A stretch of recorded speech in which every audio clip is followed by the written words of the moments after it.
오늘도 하나님의 은혜가 저와 여러분에게 함께하기를 기원합니다. 예루살렘 교회가 세워졌습니다. 오순절에 3천 명의 신도가 생겼습니다. 그리고 성전 미문에 앉아있던 나면서부터 걷지 못하게 된 40대 남성을 걷게 하고 5천 명의 신도가 생겼습니다. 최소한 8천 명 이상 되는 신도가 며칠 사이에 생긴 것입니다.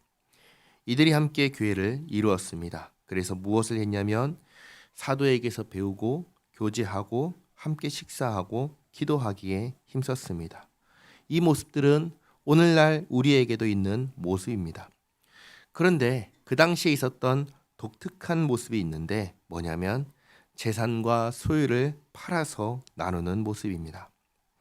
아마도 영생을 얻고 싶어서 예수님을 찾아왔던 부자 청년에게 하셨던 말씀, 내 소유를 팔아 가난한 자들에게 주고 나를 따르라 하셨던 그 말씀 기억하여 그렇게 한 것이 아닌가 싶습니다. 그러나 우리가 오해하지 말아야 할 것이 있습니다. 예수님께서는 우리에게 소유하지 말라고 하신 것이 아닙니다. 오늘 아나니아와 삽비라의 이야기에 바로 이 부분이 담겨 있습니다. 부자 청년 이야기를 마무리하고 아나니아와 삽비라 이야기를 하겠습니다. 예수님께서 부자 청년에게 하신 말씀, 내가 진짜 영생을 얻고자 하느냐, 영생을 중요하게 생각하고 있느냐, 이것을 사실은 질문하셨습니다. 예수님께서 밭에 감추인 보화 비유를 들려주셨습니다. 어떤 사람이 남의 밭에서 보화가 숨겨져 있다는 것을 알았습니다. 그래서 내 소유를 다 팔아서 그 밭을 샀습니다. 내 전 재산보다 밭에 감춰져 있는 보화가 더 가치가 있으니까 그렇게 한 것입니다.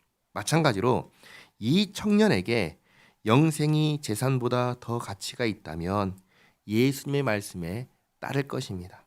그러나 실제로 그 청년은 예수님 말씀을 듣고 근심하며 돌아갔습니다. 그것은 이 청년에게는 영생보다 재산이 더 가치가 있었다는 것입니다. 그것을 드러내신 것이 부자 청년과 예수님의 대화였습니다.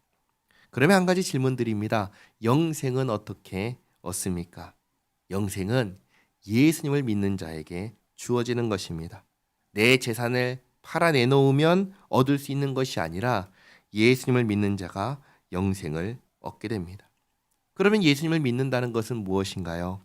예수님을 믿는다는 것은 예수님께서 나를 구원하신 주님으로, 나의 주님으로, 나의 구주로 모시는 것이 예수님을 믿는 것입니다.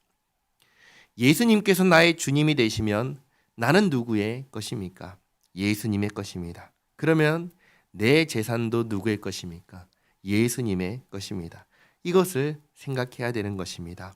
내 재산은 이제 예수님의 것이니 누구 뜻대로 사용해야 합니까? 예수님의 뜻대로 사용해야 합니다. 그럼 예수님께서 우리가 우리의 재산을 어떻게 사용하기를 원하실까요?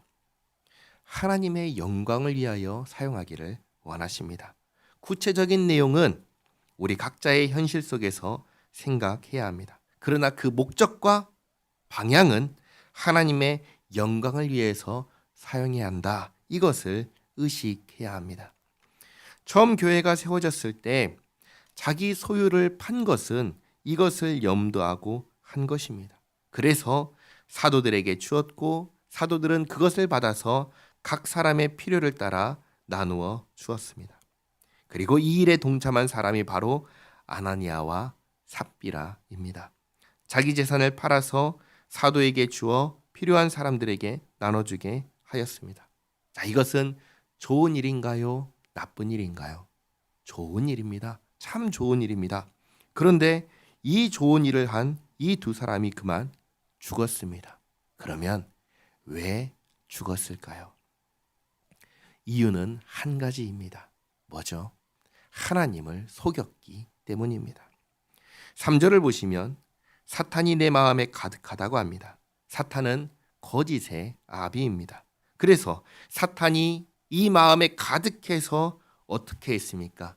성령을 속였습니다. 하나님을 속인 것입니다. 4절을 보시면 사람에게 거짓말한 것이 아니요 하나님께 거짓말을 한 것이다라고 아주 분명하게 말씀하십니다. 아무리 인간적인 눈으로 볼 때 좋은 일을 했지만 그게 하나님을 속이는 일이라면 그것은 부정한 일입니다. 더러운 일입니다. 악한 일입니다. 베드로는 4절에서 아주 분명하게 말합니다. 땅이 그대로 있을 때에는 내 땅이 아니며 판 후에도 내 마음대로 할 수가 없더냐. 무슨 말입니까? 소유를 팔아서 가져오는 것은 의무가 아니라는 것입니다. 이렇게 하지 않으면 벌을 받거나 영생을 얻지 못하거나 하는 그런 게 전혀 아니라는 것입니다. 그러면 왜 이 일을 합니까? 왜 내 재산을 팔아서 사도들에게 다 갖다 줬습니까? 왜 그렇게 했습니까? 나를 구원하신 하나님의 은혜에 감사하여 함께 교회를 이룬 형제 자매의 형편을 돌보기 위해서 의무가 아니라 자원하는 마음으로 하는 것입니다. 그런 마음으로 해야 하는 것을 이 두 사람이 왜곡시켜 버린 것입니다. 하나님의 은혜에 감사하여 한 것도 아니고 함께 교회를 이룬 형제와 자매의 형편을 돌보기 위해서 한 것도 아닙니다. 다시 말해 하나님의 영광을 위해서 한 것이 아닙니다. 다른 사람들이 다 하니까 나도 하기는 해야겠는데 다 하기는 아까우니까 얼마를 숨기고 그래도 얼마를 숨겼다고 하면은 체면이 안 서니까 다 했다고 한 것입니다. 결국은 누구를 위해서 한 것입니까? 자기 자신을 위해서 한 것입니다. 나 자신을 위해서 하나님을 이용한 것입니다. 그리고 교회를 속인 것입니다. 교회를 속인 것을 성령을 속였다, 하나님을 속였다라고 한 것입니다. 결국 아나니아와 삽비라가 한 행위는 뭐냐? 사기인 것입니다. 교회를 속인 것이고 하나님을 속인 것입니다. 한번 생각해 보시기 바랍니다. 자기의 영광을 위하여 저와 여러분을 속이고 어떤 일을 한다면, 저와 여러분을 속이고 이용해 먹는다면 그래도 괜찮을까요? 그렇지 않지요. 누군가가 자기의 영광을 위해서 나를 이용해 먹었다고 생각해 보시기 바랍니다. 안 되죠. 하물며 하나님입니다. 자기 영광을 위하여 하나님을 이용해도 됩니까? 안 되는 것입니다.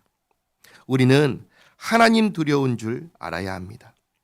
하나님께서는 자기 소유를 인정하셨습니다. 얼마든지 자기 것 남겨도 됩니다. 그러나 하나님을 시험하거나 하나님을 속여서는 안 되는 것입니다. 죄인인 나를 구원하여 주신 하나님의 자비와 은혜를 기억하며 그에 합당한 생활을 해나가는 우리 모두가 되기를 바랍니다. 기도하겠습니다. 좋으신 하나님, 죄와 허물로 죽은 우리를 살리시고 구원하신 은혜에 감사드립니다. 구원받은 우리가 하나님께 합당한 태도를 갖고 살기를 원합니다. 우리가 주님의 것이 되었으니 우리의 삶이 주님을 영화롭게 하는 삶이 되기를 원합니다. 우리가 가진 것을 주님의 영광을 위해 사용하기 원합니다. 우리의 모든 생활이 주님께 맞춰진 주님과 동행하는 삶이 되게 하옵소서. 예수님의 이름으로 기도하옵나이다. 아멘.